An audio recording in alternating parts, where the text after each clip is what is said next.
Yes, ibivugwa ku bigenza minisitiri w'ububanyi n'amahanga rero w'Ububiligi mu karere, dore ko abantu benshi bamaze kumenya ko ari kubarizwa muri bino bihugu bya hano hafi, aho rero ari Bujumbura mu mpera z'icyumweru cyashize. Rero Maxime Provost, minisitiri w'ububanyi n'amahanga w'Ububiligi, yavuze ko atari impanuka kuba yasuye Burundi nyuma yo kuva i Kampala avuye Bujumbura, yahise rero yerekeza i Kinshasa. Buri rero igihugu cyahoze gikoloniza Uburundi, Kongo n'u Rwanda bwashyize rero imbaraga mu kibazo cy'intambara mu burasirazuba bwa Kongo. Ari Bujumbura rero Minisitiri Maxime yabwiye abanyamakuru ko ku ruzinduko rwe i Kampala Ububiligi busanga rero ari ngombwa kumva uko Perezida Museveni umaze imyaka hafi 40 ku butegetsi abona ibibazo n'ibisubizo bishoboka mu karere k'ibiyaga bigari. Maxime yavuze ko kuza i Bujumbura nabyo atari impanuka, ahubwo ko ari ukwibutsa ko Ububiligi bufata Uburundi nk'igihugu cy'ingenzi kandi kizakomeza kuba ingenzi mu kubona ibisubizo n'amahoro mu karere. Uburundi rero ku bwumvikane na leta ya Kinshasa bwohereje ingabo gufasha iza leta ya Kongo kurwanya inyeshyamba za M23. Umutwe UN n'ibihugu by'uburengerazuba bivuga ko ufashwa n'u Rwanda. UN n'u Rwanda rero bashinja ingabo za Kongo gufatanya n'umutwe wa FDLR urwanya Kigali.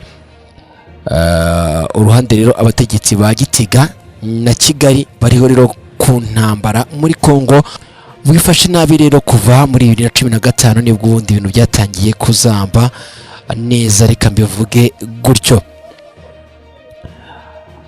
Kugeza kuri umunota rero avuga ko kubera uruhande rw'u Rwanda mu ntambara muri Kongo ariyo mpamvu Ububiligi n'ibindi bihugu byafashe ibihano mu bihe rero byavuba. Aha u Rwanda ntirwemeye cyangwa ngo ruhakane gufasha umutwe wa M23.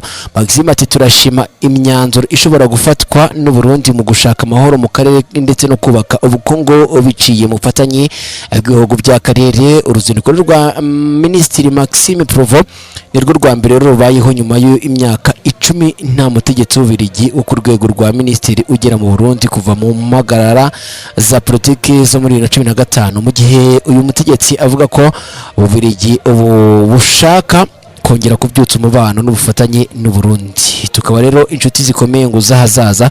Ububiligi n'u Rwanda rero mu kwezi gushize byaciye umubano wa politiki n'ubufatanye. Ububiligi bushinja u Rwanda rero kohereza ingabo gufasha umutwe w'inyeshyamba wa 23. U Rwanda rero rushinja Ububiligi kubugamira kuri leta ya Kinshasa ndetse no tobera inyungu z'u Rwanda mu mahanga. Nyuma rero yo kuva i Kampala akajya Bujumbura, Minisitiri Maxime yahise yerekeza i Kinshasa, aho bivuga ko ari bubonane na Perezida Felix Tshisekedi, Antoine Tshisekedi.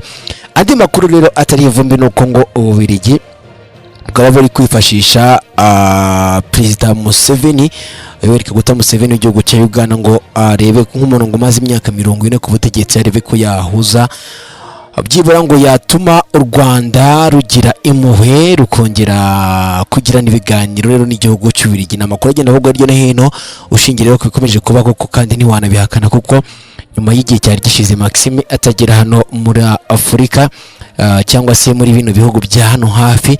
Ubu ngubu bikaba biri kuvugwa ko rero ari hano hirya mu Burundi ndetse ari bujye i Kinshasa ndetse no guhura na Perezida Felix Antoine Tshisekedi Chilombo. Mu yandi makuru nuko SADC nayo ikomeje kwanga gutaha nyuma y'imitego igiye itandukanye yari yateze, ariko akaba ari iri kuyishibukana. Banze gutaha, bamwe bakavuga ngo SADC yaba iri gukinga ikibaba ku bakobwa cyangwa se ku bari bagiye kurwanira igihugu ariko bagera muri Kongo bagaterwa inda ndetse bamwe bakaba baranabyaye abandi n'ubu bagitwite. Bikaba rero ari ikimwaro gikomeye. Uti ntabwo twakongera guseba inshuro ebyiri,